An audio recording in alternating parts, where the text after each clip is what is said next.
哎，老板，你后咧拢无风啊？你搁迄徛啊？你毋是有都拜师傅吗？后边没风有。变安尼啊？好，那我们回来检查一下。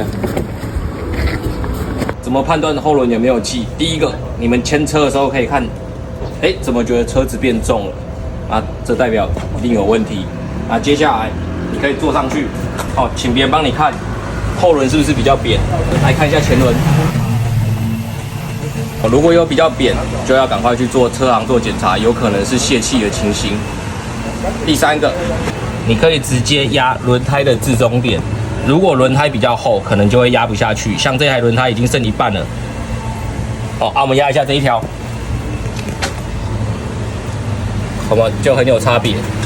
那个跟你说，如果你还是无法判断，那请你赶快去车行帮你看看到底是什么原因，不然你骑到轮胎跟轮框分离的时候，会非常的危险，会有安全上的顾虑。哦，这个是很重要的安全项目之一。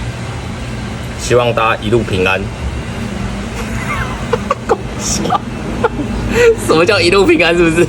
我不知道我在讲什么。拜拜。